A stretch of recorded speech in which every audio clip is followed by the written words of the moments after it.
Good morning, good afternoon, or good evening, depending on where you're listening and when you're listening. This is Josh. This isn't a special episode of Dog Ugly Dudes Talking Dogs. Big Kahuna's not here today through no fault of his own. This is sort of an off-the-cuff episode I decided to record this morning. It is the 11th of November 2018, which is a very important day in our nation's history. It's Remembrance Day. And depending on what that means to you is completely irrelevant to me because it's an important day in my calendar and a lot of other currently serving and ex-serving members of our Australian Defence Force and a day that I feel a lot of people should be proud of if you have served and are still serving, and also a day that a lot of people sort of take for granted. This is not going to be a popular opinion piece with a lot of our listeners. War probably never is, especially when we're going to talk about dogs in war and everybody starts wanting to burn the house down, especially what I like to call the bleeding heart super lefties. But quite frankly, I don't give a fuck. There is no swear jar today because this is my podcast, along with Big Kahuna. And quite frankly, I don't really care if a lot of people are pissed off or not, because I'd rather be who I am and say what I want to say than try and appease a lot of people out there that don't really want to hear it. But you know what's great about podcasts is that you can just press pause, or you don't have to listen to it all. You don't have to listen to it at all. But, yeah, so what we're going to talk about today, we're going to briefly cover off on a few of the dogs that have made a real they've all made a really significant impact in what they've done and how they've served with their handlers. But we're just going to talk about a few dogs, a few special mentions, and we're not going to go really into depth about them because I don't think you could do it justice by just skimming the surface of talking about a particular dog. There's just too many to mention that have all done something unique and honourable and brave in their own way. And it takes a lot of research to really do it justice. So we're not going to talk about it as if it's a famous dogs throughout history. That's the goal. There are a lot of dogs that have some really, really amazing stories that I do want to talk about in famous dogs throughout history when Kahuna's back and after I've done the appropriate research on those dogs, like I said, to do it justice. But dogs, especially in terms of Australia and our Defence Force, have served in a varied number of roles, all the way from World War I all the way through to our current conflicts now. And I know a lot of people know that, but you really have to do a lot of digging to find out an appropriate amount of information on all of those dogs. And in a way, that's a bit disheartening and sad in a way, but nevertheless, their memories still live on, and in a way, this podcast is a direct reflection of a passion that was created through being lucky enough to work with and alongside military working dogs when I deployed to Afghanistan.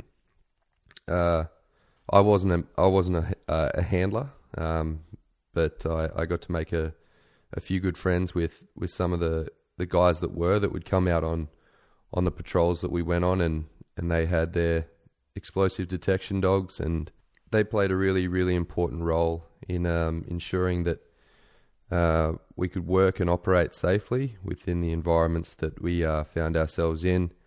And like I said, that's where my passion for dogs and really wanting to work with dogs came from. I just thought,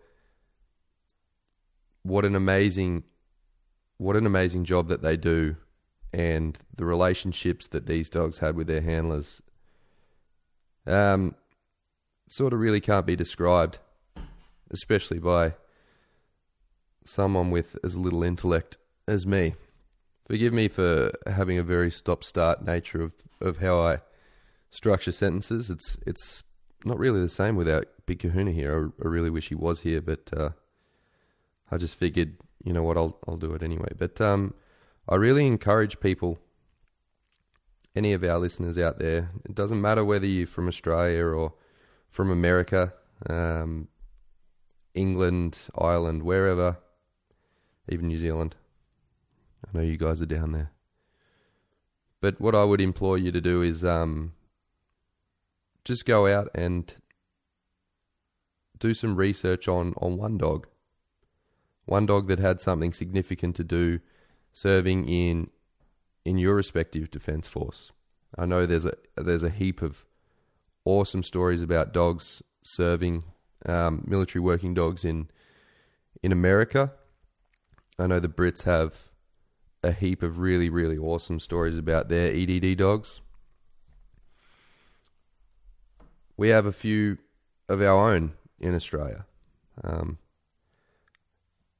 I know I said that I wasn't going to really highlight any particular dogs, and it's sort of not fair, but because in reality, all of the dogs that have ever done anything for our country have played a unique and huge part in their own way. But yeah, I've got 4 of them that I want to talk about, 4 particular favourite stories of mine that really going to do some solid research into, and not release those episodes until I feel that I've done those dogs justice and their handlers justice.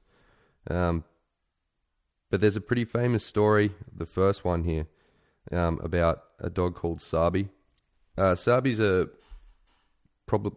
story is probably one of the best known Australian military working dog stories, in that Sabi was an explosive detection dog attached to the Special Operations Task Group, SOTG, and she disappeared during a Taliban ambush on the 2nd of September 2008 that coincided with Mark Donaldson, VC, conducting himself in such a way that he was recommended for the Victoria Cross and later on awarded it. On that day, that was for a little bit of military history, it was a joint American and Australian special operations patrol, and yeah, they were ambushed by the Taliban.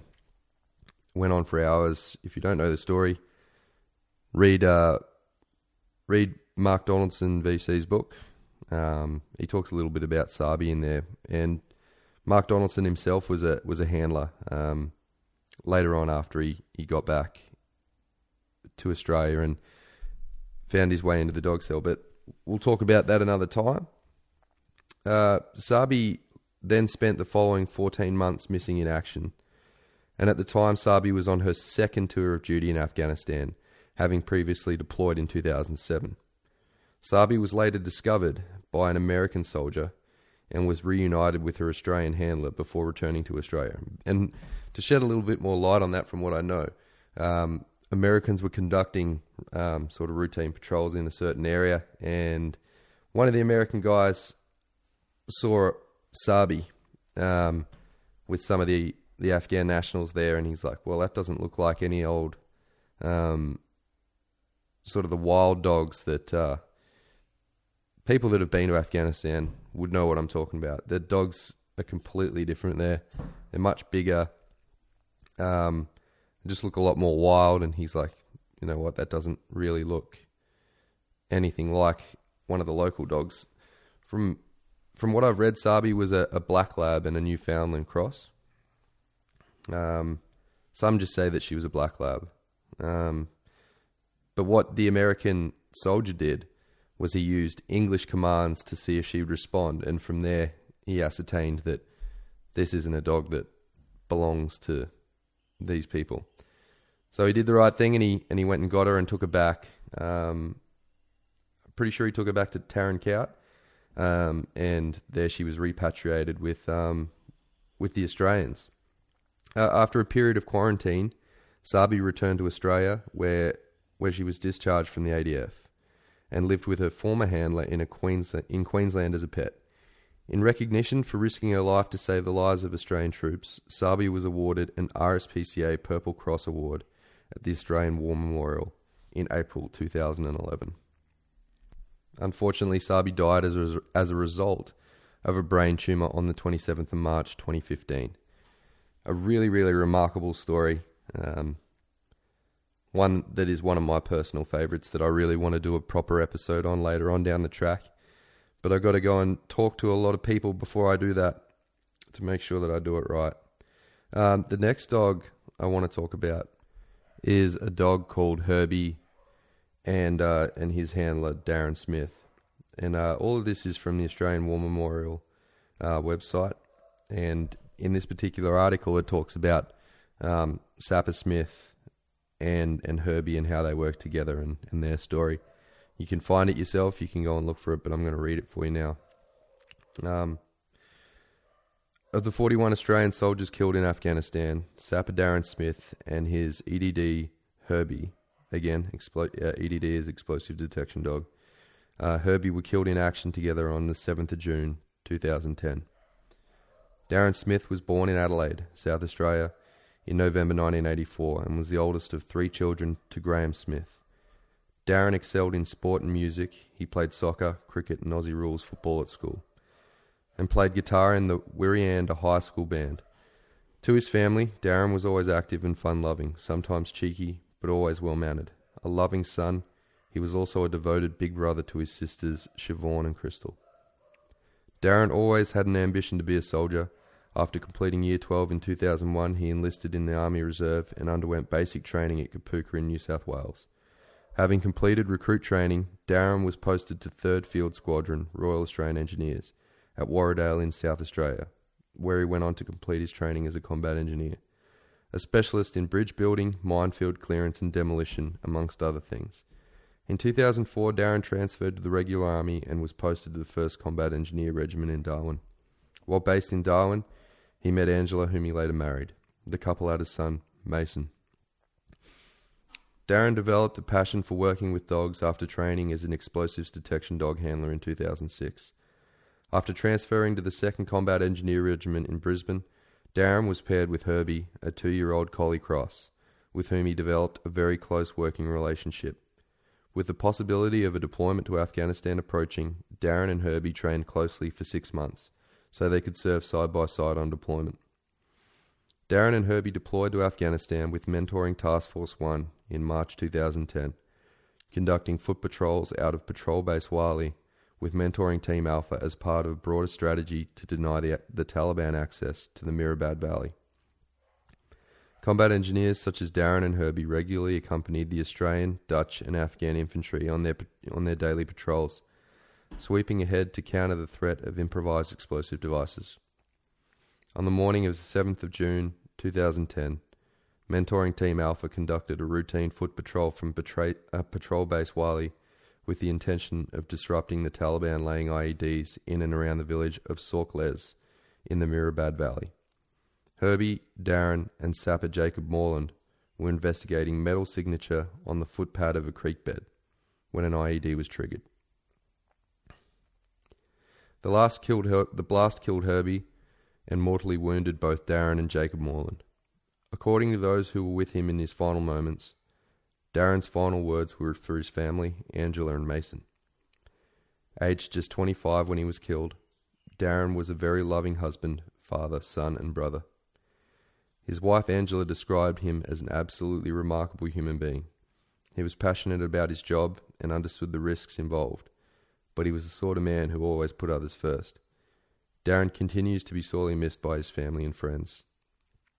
Darren Smith was buried at the Pinaroo Lawn Cemetery and Crematorium in Brisbane, where it is believed Herbie's ashes now reside.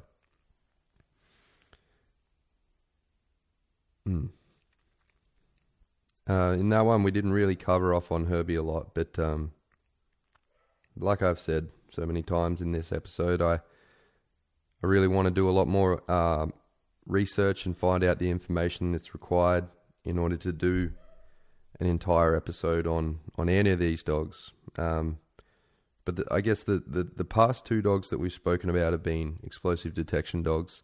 I just found out a really interesting stat. Well, not stat, but a piece of information that dogs were first used in Australia in the Australian military in World War One in 1918, and they were first used by the Royal Australian Engineers as messenger dogs for the combat engineers in the trenches, which I find is pretty cool. It's another little versatile thing that dogs can do. Makes me happy.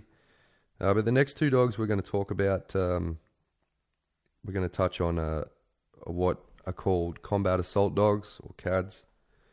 And the first one being a dog, well, both of these dogs worked for the SASR as combat assault dogs. And the first one we're going to talk about is a dog called Quake. And the information that I have on Quake here is from a different website called AussieWarDogs.org, which is a really cool website. They have a lot of different profiles on a lot of the dogs that have served in all the different conflicts. So if you want to go and have a look at that, it will not be a waste of time.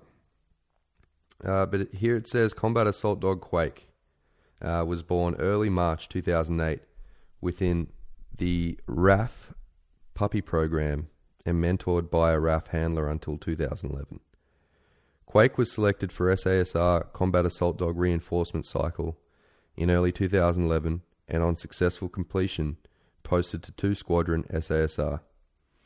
Quake was deployed to Afghanistan with 1 Squadron SASR on Special Operations Training Group, SOTG, 16 in September 2011 to replace another combat assault dog that had been wounded in action.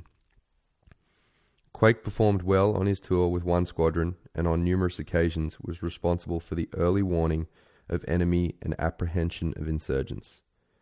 Basically, to shed a bit of light on that, what they do, they have the dog patrol out front in a lot of instances. It's literally called the out front drill. At least that's what I've heard it called by a lot of different people that have been in the job, and some other people might call it something different. But the dog will patrol somewhere between 20 and 40 or 50 meters to the front, and their basic job is to combine their nose to find either explosives or alert to ambushes that might be about to take place. That's a very brief sort of explanation of what it is. In January 2012, Quake was posted to 3 Squadron SASR and deployed to Afghanistan with SOTG 17. Arriving at Tarin Kowt in February 2012. Again, on numerous occasions, Quake apprehended insurgents as well as providing early warning of enemy dispositions and equipment. On 25th of June 2012, Quake performed outstandingly. On this day, he provided early detection of an enemy sentry position. He then immediately acted to interdict an insurgent hidden in a concealed position, and during which he was killed in action by small arms fire. He died instantly. However, Quake's actions forced the insurgent to reveal his location, thereby allowing the remainder of the patrol to close with and kill him. It also forced other enemy soldiers in the immediate vicinity who had formed a good ambush position to move. This movement was observed by the SASR troop, and they engaged the enemy, killing 5 of them with no loss to the Australians. Quake had 3 handlers and was awarded the following medals: K9 Operational Service Medal, Clasp of Afghanistan, and K9 Service Medal. Also important to note that Quake was a breed of dog called a Belgian Malamute. They're a very popular dog for that type of work all throughout the world. And Big Kahuna and I will cover off on that breed on Breed of the Week, but there's so much to that breed. that I encourage everybody to, if you don't know what a Belgian Malinois is or what it's capable of, then do some research on that particular breed yourself before we talk about it. The next dog, the last one that I'm going to talk about today, was also a Belgian Malinois. This dog has recently received a lot of media attention, and rightly so, for what he did and what he was able to do on a particular day in Afghanistan. This dog's name's Cougar, spelt Kuga. And he was recently awarded the Dickin Medal, and we'll talk about that a little bit after. But this is an article from the ABC. I've read a lot of them, and this one's probably one of my favourite ones. But the headline says, Victoria Cross for Animals. Military dog Cougar posthumously awarded Dickin Medal for bravery. When military dog Cougar and his special operations handler Sergeant J were choppered into Kazaruzgan in Afghanistan on a mission to locate a high-value Taliban target, they didn't know they were walking into an ambush.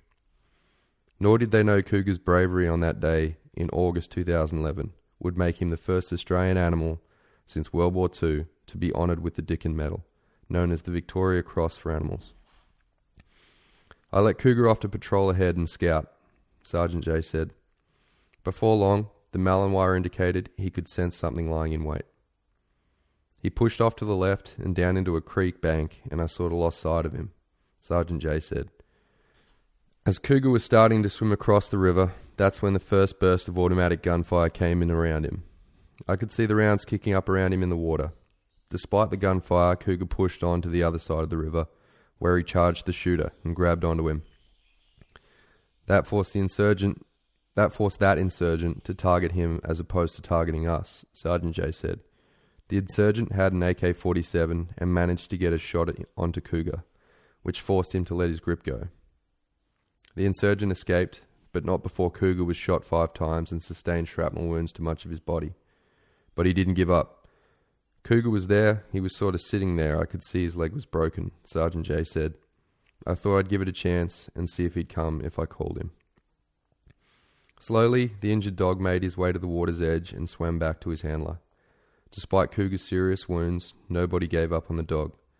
Sergeant J provided immediate care, and an emergency medical evacuation was called in. He was in a pretty bad way at that point, the handler said. Cougar spent the next 9 months with vets in Afghanistan, Germany, and Australia, who treated him and attempted to rehabilitate him. But the stress, the injuries, and recovery process placed on him proved too much, and he died in 2012, in July. He saved lives that day.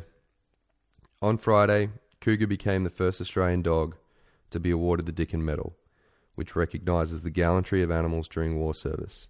The only other Australian animals recognised by the medal are 2 carrier pigeons that served in World War II, the last of which was recognised in 1947. Mary Riley from the People's Dispensary for Sick Animals, PDSA, which awards the Dickin Medal, said it was given out very rarely for only the most conspicuous bravery among animals. Cougar's sacrifice was an ultimate sacrifice, she said. The reason he got the Dickin Medal was he just was so courageous. It has become known as the Animals Victoria Cross. Victoria Cross recipient and former military working dog handler, Mark Donaldson VC accepted the medal, with service dog Odin on Cougar's behalf. I personally am of the opinion that he saved lives that day, he said. The ambush would not have been sprung early enough, so they would have stumbled into that killing zone. If you take Cougar out of the equation, with reasonable doubt, they wouldn't have known the enemy was there. Cougar's medal will be displayed at the Australian War Memorial in Canberra from next year. I'm pretty proud of what Cougar did that day, Sergeant J said. He's the one who chose to go forward. He's the one who chose to take the bullets, for me and my mates. Ultimately, that enabled me to come home to my family. Yeah. Some story. And a guy I used to work with I can't really say his name. He sort of encouraged me to do a famous dogs throughout history on cougar. But there's so much more research, like I've said, about all the other dogs that needs to go into it before we properly touch on it. Might never happen. That was just an article from the ABC News, their website. It's a pretty good article, and it paints a pretty good picture of what he did. Those 4 dogs that I mentioned aren't the only dogs that have... Well, Sabi came back from active service after what she had to go through for however long, and the other 3, unfortunately, were killed in action. But there is a lot of other dogs with a lot of other stories that have been killed in action that I unfortunately can't mention all of them because there's just too many. But I think it's important that we remember all service animals, especially on a day like today. That's really the reason why I've chose to record this one. Love it or hate it, I don't care, because I decided to do it, and it's what I wanted to do. And like I said, if you don't have to listen. But for those of you that might have found it interesting and want to do a little bit more research on some of the dogs that are out there, that have done all this great work and built huge bonds with their handlers across all the conflicts, then the information's out there for you to go and find. And even if you just find out about one dog and then pass it on, maybe that's what you can do. And I read a book not long ago that was passed on to me by a mate of mine who's a dog handler for the Australian Federal Police, about a handler and his tracking dog, man tracking dog in Vietnam. It's literally called Trackers, and it covers off on the story of his handler and a dog called Caesar, and what they went through in Vietnam. Unbelievable book, and if you can get your hands on it and have a read of it, I would highly encourage you to do so. Bit of a short episode, that's all I'm really going to talk about today. It was just sort of hopeful. Well, I was sort of hopeful that it might inspire some other people to do a little bit more research on dogs that have served, and just find out about them and really just shed a little bit of light on it, because I feel that it's important. I feel it's really important, and that's my opinion. Yeah. So if you've listened, I hope you've enjoyed what I've very briefly, it's important to note that what I've spoken about today hasn't done any of those dogs justice, but it's just 4 that I've mentioned that I thought would be appropriate. And I hope you've enjoyed sort of listening, and like I said, maybe you'll go and do some research of your own and find out about some of these amazing dogs. We'll be back next week. Big Kahuna will be here. I'm not ever doing another one of these on my own. It's just awful. But yeah, hopefully you guys will be here to listen to our next episode. It'll be episode 12. Not exactly sure what it's going to be on at the moment. I have a small idea, but you guys will find out if you tune in. So have a great Remembrance Day. Enjoy your week ahead. And I'll talk to you guys relatively soon. Catch ya.